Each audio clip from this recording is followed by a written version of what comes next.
Bueno, ya estábamos hablando con nuestro invitado, Patricio Gajardo, analista internacional, sobre dos situaciones que han mantenido la atención de los medios en la arena internacional. Estamos hablando de Venezuela y Ucrania. ¿Cómo estás, Patricio? Muy bien, Cristian, ¿y tú? Bien, con bastantes preguntas que queremos comenzar a hacerte. Te invito primero a que revisemos la nota del informe que envió Andrea Aristegui desde Venezuela, donde habla de los últimos hechos que han ocurrido en ese país, y luego empezamos a explicar el porqué y también lo más importante de lo que se viene. ¿Te parece? Mecano. Bueno, nuevamente la figura del líder opositor Leopoldo Pérez ha sido clave en esta jornada en Venezuela, mientras que el gobierno busca imputarle penas que van desde los 10 a los 30 años de cárcel. En las calles se muestran apoyo y una nueva movilización llegó hasta la cárcel de Ramo Verde, donde va a permanecer detenido los próximos 15 días. Este es el trabajo de Andrea Aristegui desde Caracas. ¡Esta vaina, pana! ¡Mierda! Desde las alturas, los vecinos de Plaza Altamira registraban con teléfonos una nueva noche de incidentes.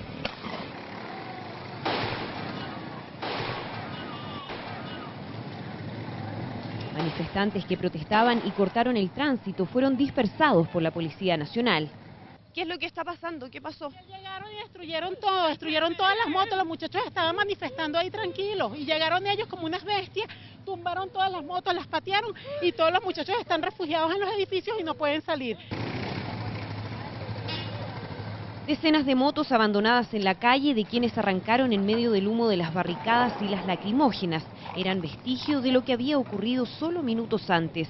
La policía, mientras, tomaba detenidos y revisaba el sector en busca de más. Vemos en la calle todas las motos que han quedado tiradas de quienes estaban participando justamente de esta manifestación. Se puede observar también todavía restos de barricadas que han quedado. Se siente algo de el gas lacrimógeno. De hecho, en la calle está lleno de estos justamente residuos que han dejado las bombas lacrimógenas en este sector. Se vive una situación de tensión, se escuchan algunos disparos también en las cercanías y la gente ha comenzado a salir desde los edificios de hoteles y otros que se encuentran en este sector para revisar y para chequear qué es lo que está sucediendo.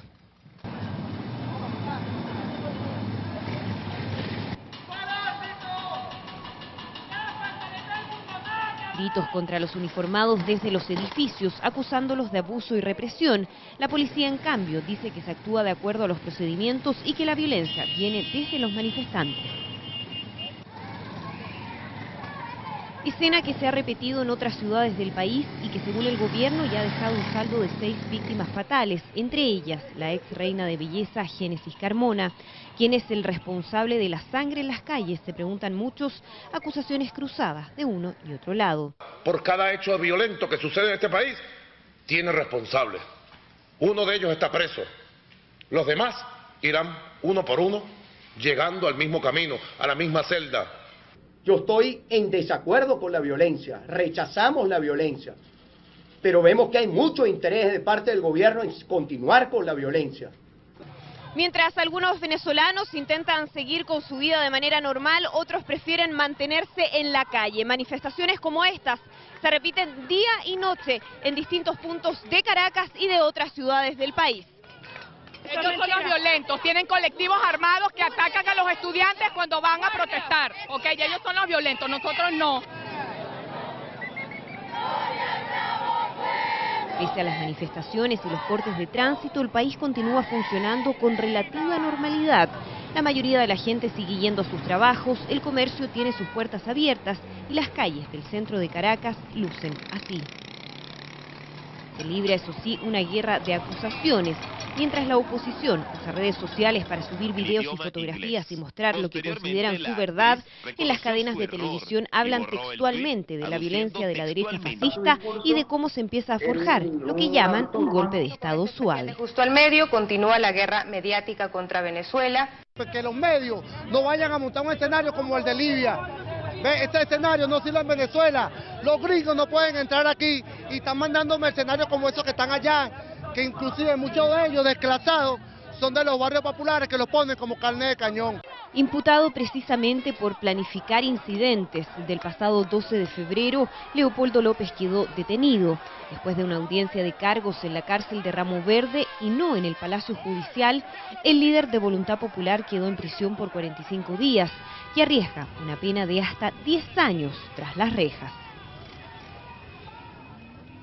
Bueno, ahí está la actualidad, lo último que se ha sabido de Venezuela, Patricio, y sí. A ver, difícil buscar un inicio, pero esto muchas veces se habla de polarización y de un comienzo. Muchos piensan que esto comenzó aquel 12 de febrero, pero tengo entendido que fue antes. Fue antes de esa fatídica marcha estudiantil. De hecho, los mismos estudiantes comienzan esto. A ver, comienza en Mérida, digamos, a producto de una violación de una joven, y que marca un punto de inflexión en el sentido de que los estudiantes comienzan a manifestarse a partir de la violencia en el país. No olvidemos que Venezuela es uno de los países más violentos del mundo. Está en segundo lugar después de Honduras. La cantidad de homicidios es altísima y el 65% de esos homicidios están vinculados con personas que van de los 19 a los 30 años, es decir, el porcentaje más alto justamente, tanto de los homicidios como de la violencia, en todo el sentido de la palabra, son afectados jóvenes. Entonces los estudiantes, que siempre han tenido una actitud bastante más proactiva en términos de movilizaciones, inician este proceso, pero va a ser el 12 de febrero el hito, el que marca el punto de inflexión en el Día de la Juventud, y se produce la matanza hasta ahora de 5 personas ya, y con una sensación de que la efervescencia va ascendiendo y que no hay por lo menos voluntades ni del gobierno ni de la oposición para encontrar algún punto de diálogo o de consenso o de acuerdo que permita transar frente a una agudización del conflicto. Están llegando varias preguntas por Twitter, pero sería interesante poner en contexto la gravedad del conflicto en Venezuela. Tú dices que es muy grave. ¿Podría llegarse a un golpe de Estado, como algunos mencionan? A ver, yo lo que estoy viendo, primero es muy difícil hablar de golpe de Estado si es que las Fuerzas Armadas se mantienen unidas. Hasta ahora el momento... ¿Y de un autogolpe, como pasó en Perú? A ver, podría darse, pero yo creo que ahí tendría que producirse un fraccionamiento y una fractura al interior de las Fuerzas Armadas. Maduro está nervioso y es real, y hay datos que son indicadores de esto. Yo creo que el Servicio de Inteligencia, el SEBIN, el Servicio Bolivariano de Inteligencia, actuó el día 12 de febrero de manera autónoma de instrucciones explícitas del presidente Maduro.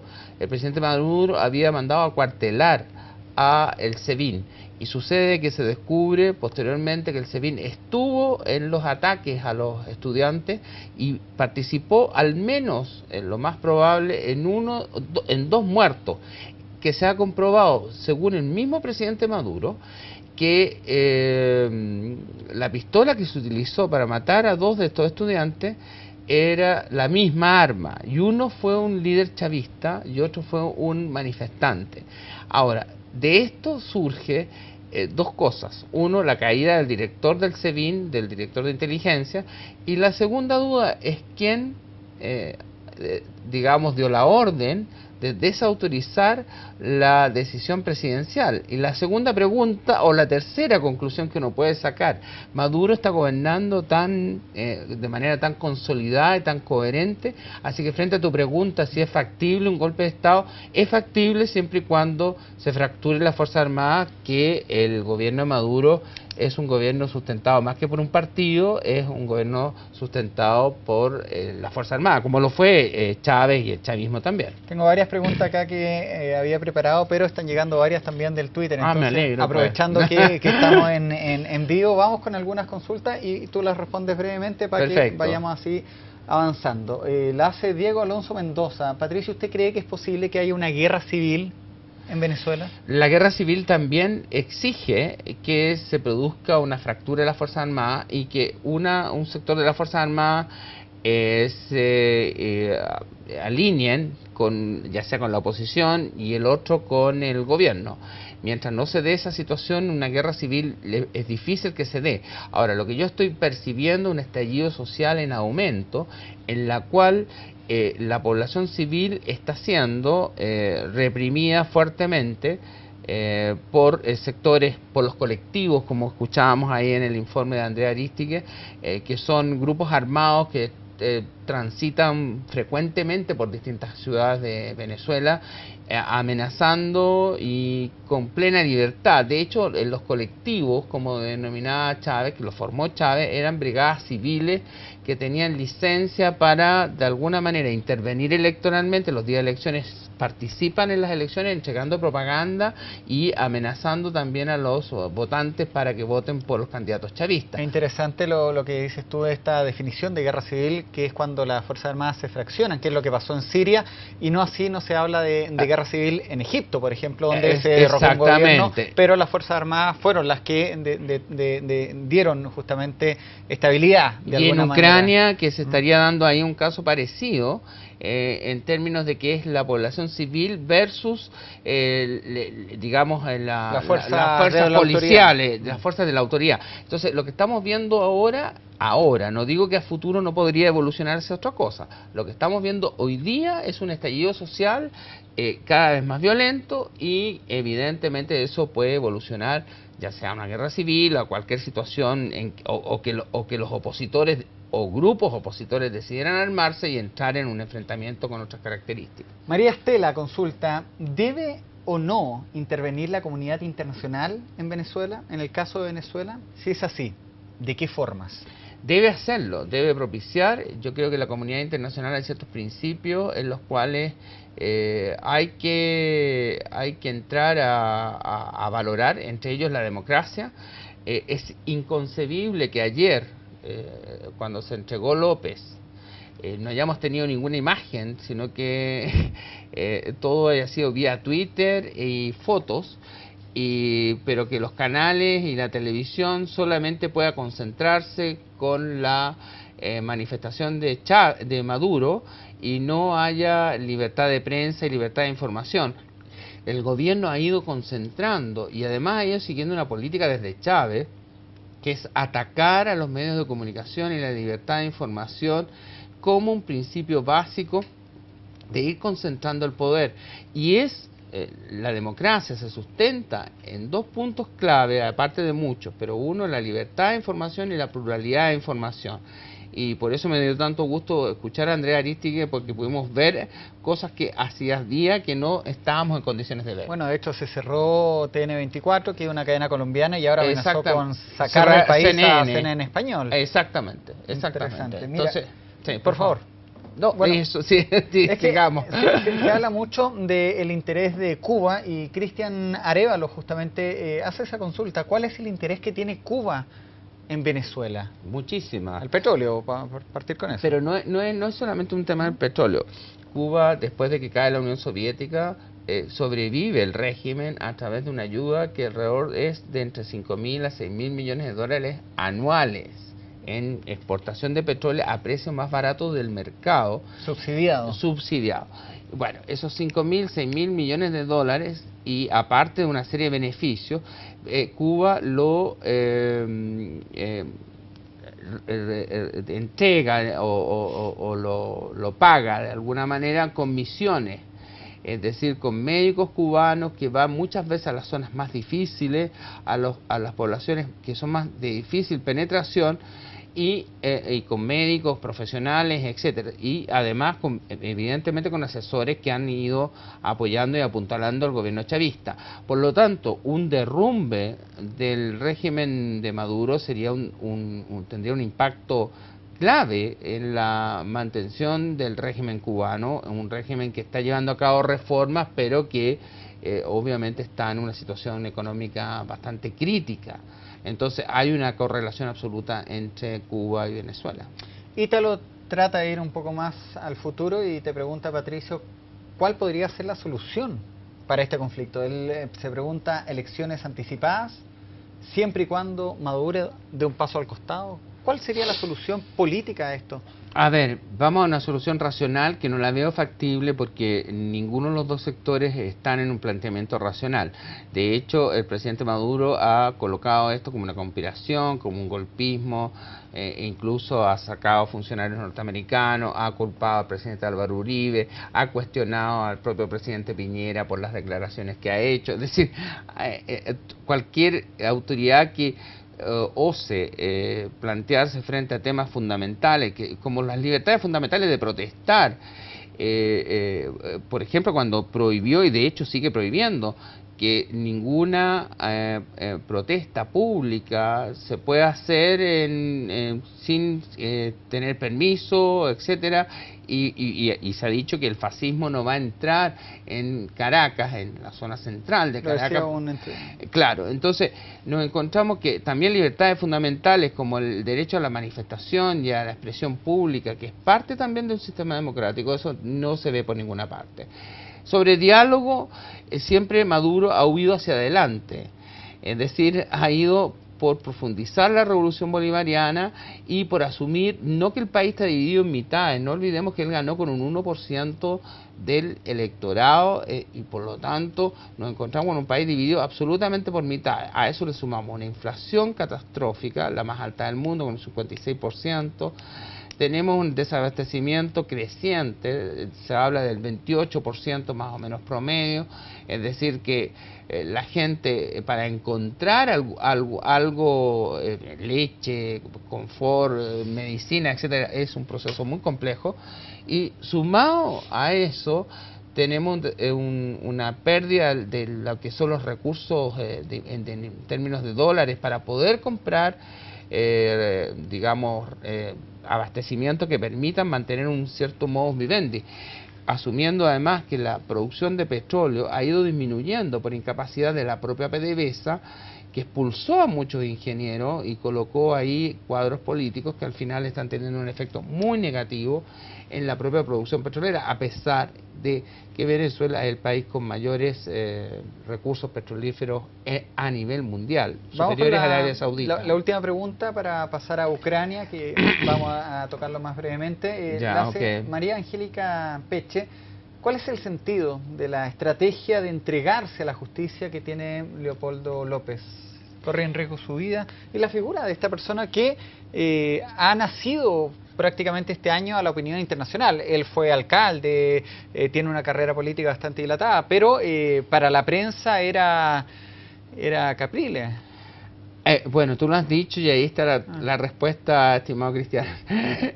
Yo creo que Leopoldo López, cuando es acusado de ser el instigador del golpismo, el fascismo, etcétera, todo lo demás, ve una oportunidad de plantear una estrategia. Tanto María Corina Machado, Antonio Ledesma y Leopoldo Pérez, que son parte de la Mesa de Unidad Democrática, pero que no es que son el grupo de oposición, ellos siempre han planteado de que el chavismo y a Maduro no se le va a poder sacar solamente a través de elecciones, porque las elecciones son manipuladas, el servicio electoral tiene un nivel de concentración absoluto de parte de sectores del gobierno, por lo tanto la única forma es presionándolo en la calle. Esa postura no es la postura de Enrique Capriles, que ha sido el candidato presidencial en todas las últimas elecciones. Él ha estado en una línea de convencer de que la única forma es que llegue a un punto de oposición tan grande, me refiero que hay un 60%, un 70% de la población que se oponga al chavismo y al madurismo, si es que se lo podría llamar de alguna manera, que haga inviable cualquier fraude electoral. La decisión frente a la pregunta de López de entregarse, yo creo que responde a eso. No olvidemos que el propio Chávez, que intentó un golpe de Estado fallido en el 92, se hizo una figura pública a nivel nacional justamente a través de ese golpe fallido, cuando da una famosa entrevista en la cual dice: por ahora no hemos logrado nuestros objetivos. López, yo creo que podría posicionarse, y de hecho lo está logrando, es decir, le está quitando el piso a Enrique Capriles dentro de la oposición, transformándose él en el líder y definiendo él la estrategia que hay que seguir en su lucha contra Maduro y el chavismo. Interesante lo de Venezuela, ¿eh? De hecho nos consumió gran parte de la entrevista, pero también hay situación muy complicada en Ucrania, que de hecho está sumida en una verdadera casi postal de guerra, lo que se ve en su capital, Kiev. Vamos a ver un informe de lo que está pasando en Ucrania y luego lo entendemos junto a Patricio Gajardo. La calma duró poco, apenas 6 horas. La tregua alcanzada entre el gobierno y la oposición ucraniana se rompió a primera hora de la mañana y Kiev despertó así. Cientos de opositores intentaron llegar nuevamente a un parlamento que fue evacuado por precaución y se enfrentaron a los policías. La ciudad es un caos. Francotiradores disparan a todo lo que se mueve, pero como en toda batalla, también ataca el otro bando. Gobierno y manifestantes se acusan mutuamente de abrir fuego y romper la tregua. Lo clave para el país es detener el derramamiento de sangre bajo cualquier condición. Ya no importa cómo, la idea es acabar con la violencia. En las últimas 48 horas han muerto 75 personas y 575 están heridas, según las cifras oficiales. El conflicto alcanza niveles insospechados y la Unión Europea decide intervenir como sea. Ahora serán mediadores. Es claro que en la oposición hay grupos radicales pequeños que también son responsables por la violencia excesiva, y yo creo que los responsables de ambas partes de lo que está pasando deben ser castigados. Por eso acordaron imponer medidas selectivas que incluyen congelar activos y anular visados para los responsables de la violencia. Pero no son los únicos, porque el vicepresidente de Estados Unidos, Joe Biden, aseguró que el país está preparado para sancionar a los culpables de las muertes. Todos de acuerdo en el fin de la violencia, la duda ahora es cómo podrán oposición, gobierno e interlocutores alcanzar un diálogo y, lo más importante, cuándo terminarán las muertes. Ahí está la situación en Ucrania, un hecho que estuvo bastante fuerte entre octubre y noviembre, luego fue amainando y nuevamente retoma protagonismo con estas protestas que ya la habíamos visto en los meses de noviembre, pero nunca en este nivel y con la cifra de muertos. ¿Qué es lo que pasa en Ucrania? ¿Es solamente esta negativa de ingresar a la Unión Europea, la presión de Rusia? ¿Cómo se explica? A ver, había una frase, y por eso la saco, de Mao Zedong, que decía: una chispa puede incendiar una pradera, pero siempre y cuando las condiciones estén para que la pradera se incendie, y eso es aplicable tanto a Venezuela como a Ucrania. Ahí se parecen. Ahí los vínculos son absolutos, es decir, algo menor puede generar una chispa que genere el nivel de levantamiento y de estallido social, que aquí también entramos en un proceso que también es comparable con el caso venezolano, con una mayor intensidad, porque el proceso ha sido creciente. Todo parte, como tú señalabas muy bien, a partir de una invitación concreta hecha por la Unión Europea a firmar un acuerdo de asociación, no a integrarse con la Unión Europea, sino que asociarse y asociarse económicamente en Vilna, en Lituania, en la cual se iba a firmar este acuerdo de asociación el 28 y 29 de noviembre. Eso, bueno, como contrapunto, Vladimir Putin, que ha ido adquiriendo un peso internacional cada vez más creciente, lo hemos visto en Siria, claro, con posturas incluso que logra detener la intervención norteamericana, y posturas claras en muchos asuntos de materia internacional.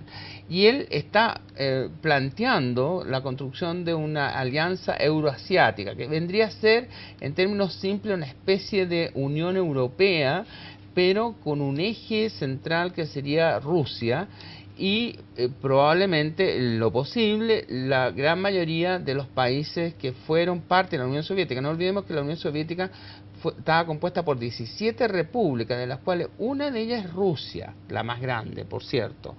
Pero el resto de las repúblicas hoy día son países independientes. Y la alianza euroasiática que plantea Vladimir Putin, de alguna manera intenta recomponer, no diría yo la unidad en una nueva Unión Soviética, pero sí una Unión Europea con componentes políticos que le den y sitúen a Rusia en el concierto mundial con un peso mucho mayor que el que tiene en estos momentos. Entonces, hay ahí una fisura. Putin considera a Ucrania un país fundamental. Fundamental. De hecho, por varias razones, pero sus ciudadanos comparten el lenguaje. Bueno, ahí también entramos en otro problema.